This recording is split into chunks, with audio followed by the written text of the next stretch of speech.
In the spring of 2007, a team of immunologists from a Midwestern medical school drove out to Holmes County, Ohio, with a cooler full of test tubes and a question they could not answer. They wanted to know why the Amish children sitting across from them in plain wooden kitchens almost never developed asthma, almost never developed allergies. Why their blood, when examined under a microscope, looked like the blood of children from another century. The answer was not in the air. It was not in the dirt. It was in a stone crock sitting in the corner of the cellar, covered with a clean linen cloth, bubbling quietly in the dark. Inside that crock was a food that costs almost nothing to make. A food that delivers, in a single tablespoon, more living nutrients than most multivitamins sold in American pharmacies. A food that the average Amish grandmother in Lancaster County has been preparing every single week of her adult life, the same way her mother taught her, the same way her mother before her was taught, going back nearly 300 years. You have been told you need pills. You have been told you need supplements with proprietary blends and clinical-sounding names. The bottle on your kitchen counter right now probably cost you between $20 and $60. And the women in the plain communities of Pennsylvania and Ohio have been getting better results, measurable in their blood work, for the price of a head of cabbage and a spoonful of salt. This is the investigation into a single daily ferment that the Amish never stopped making. And by the end of this video, you will know exactly how to make it in your own kitchen this week. The Amish population in North America now numbers somewhere near 380,000 people, scattered across more than 30 states, with the largest concentrations in Lancaster County, Pennsylvania, Holmes County, Ohio, and Elkhart and LaGrange counties in Indiana. They are one of the most studied populations in modern epidemiology because they represent something that should not exist. A community living inside the United States, eating American crops, breathing American air, and yet posting health statistics that look nothing like the rest of the country. Decades of Johns Hopkins research on Amish populations has documented, repeatedly, lower rates of childhood asthma, lower rates of seasonal allergies, lower rates of certain autoimmune conditions, and a microbiome diversity that mainstream American children lost somewhere between the end of the Second World War and the rise of the modern supermarket. Researchers have proposed many explanations. Farm dust, raw milk, livestock contact in early childhood, the so-called farm effect. But there is one variable that runs through every Amish kitchen, every season, every generation, and that variable has received far less attention than it deserves. The daily ferment. In plain communities, fermented food is not a hobby. It is not artisanal. It is not a trend. It is the foundation of how food was preserved before refrigeration, and it remained the foundation long after the rest of America walked away from it.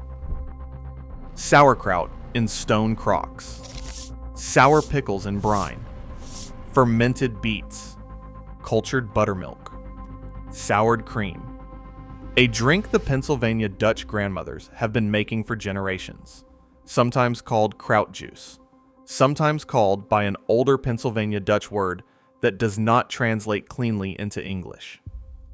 A daily glass of living liquid, taken first thing in the morning, before coffee, before breakfast, before the day begins. And the question that drives this investigation is simple. If a single fermented food, made from a 50-cent vegetable, can deliver everything a daily multivitamin claims to deliver, why did the rest of America forget how to make it? The first piece of evidence sits in the archives of Pennsylvania Dutch community cookbooks published between roughly 1850 and 1950. Open any of them. The Mennonite Community Cookbook, Regional Lancaster County Compilations. Family recipe books passed down through Stoltzfus and Yoder and Lapp households. You will find the same instruction repeated over and over in slightly different language. Shred the cabbage finely. Salt it by weight. Roughly 2 tablespoons of salt for every 5 pounds of cabbage. Pack it into a clean stone crock. Weight it down. Cover it. Wait, What the cookbooks do not tell you, because the women writing them did not need to know it, is what is happening biochemically inside that crock during the next 4 to 6 weeks. Lactobacillus bacteria, naturally present on the cabbage leaves, begin consuming the natural sugars in the vegetable. They produce lactic acid. The acid creates an environment so hostile to harmful bacteria that the cabbage becomes effectively impossible to spoil. But that is only the beginning. As the fermentation proceeds, the bacteria synthesize vitamin C in quantities that exceed the raw cabbage they started with. They produce vitamin K2, the form of vitamin K that mainstream American diets are almost entirely missing. They produce B vitamins, including B12, in small but measurable amounts. They produce enzymes that pre-digest the vegetable, making minerals like iron and magnesium dramatically more bioavailable to the human gut.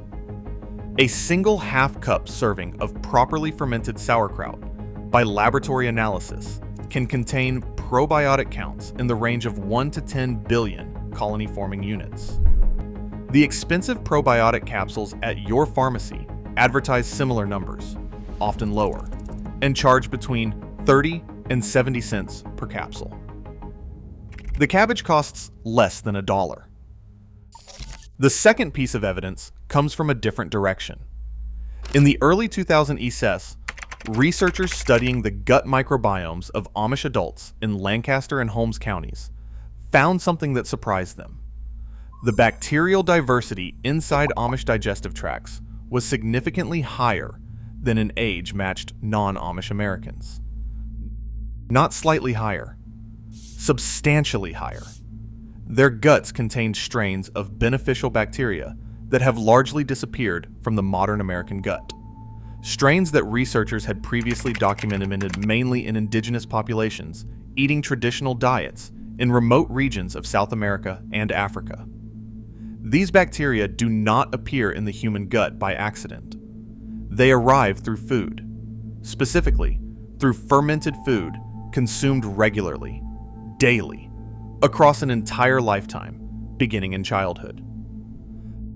The third piece of evidence is older, and it sits in the agricultural records of Lancaster County itself. The county was settled by Swiss and German Anabaptists beginning in 1737. They brought with them a food preservation technology that had been refined in the cold cellars of Central Europe for centuries. Stone crock fermentation, cool cellar storage, the understanding, passed from grandmother to mother to daughter, that the bubbling liquid surrounding the kraut was not waste. It was medicine. It was given to children when their stomachs hurt. It was given to the elderly when they could not eat. It was the first thing offered to anyone recovering from illness. The Pennsylvania Dutch had a saying, preserved in older community records, that translated roughly to the idea that the cellar fed the family more than the field did. The field grew the food. The cellar transformed it. And here is where the investigation turns toward the question of why the rest of America lost this knowledge. Beginning around 1910 and accelerating sharply after the Second World War, American food production industrialized. Refrigeration replaced fermentation as the primary method of preservation. Pasteurization mandates, written largely in response to genuine sanitation problems in industrial dairy operations, were applied indiscriminately to small farm dairies that had never had those problems. Raw milk became suspect. Home fermentation became suspect. The Federal Department of Agriculture began publishing materials that emphasized canning and freezing, while quietly de-emphasizing the lacto-fermentation methods that had dominated American kitchens for 200 years. By 1960, the average American kitchen no longer contained a fermentation crock. By 1980, most American grandmothers under 60 had never made sauerkraut from scratch.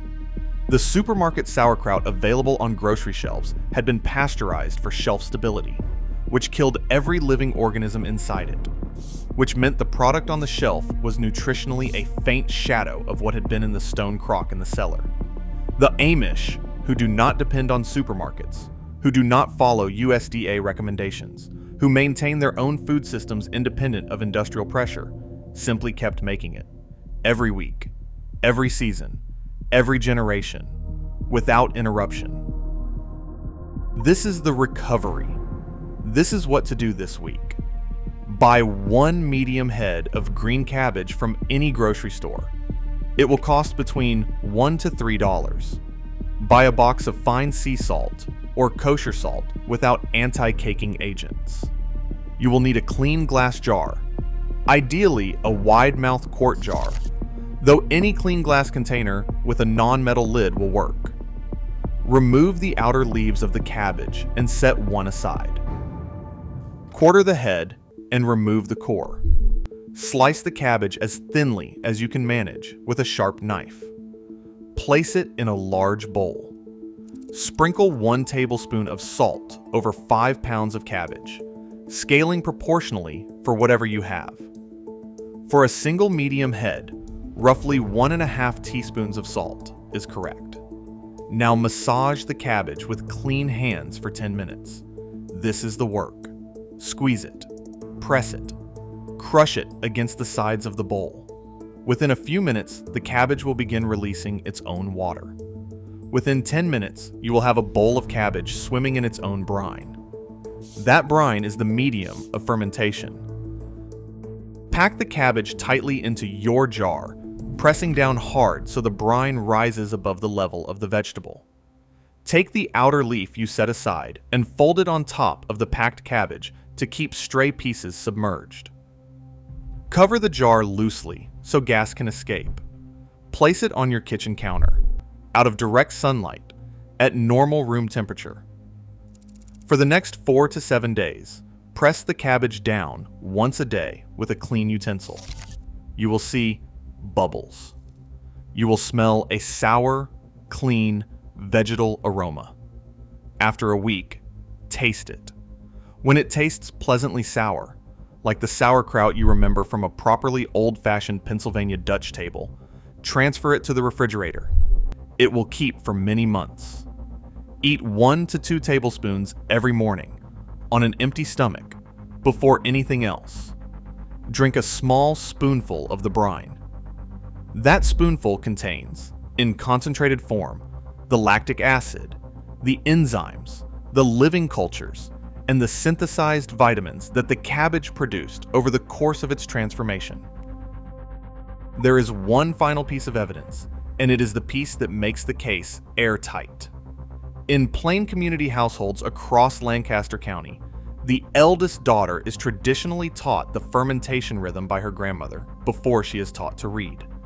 The crock is started on the same day of the week, year after year. The same wooden tamper is used. The same linen cloth covers the top. And in many households, a small portion of the brine from the previous batch is added to the new batch as a starter. The way bread bakers carry a sourdough culture forward across generations.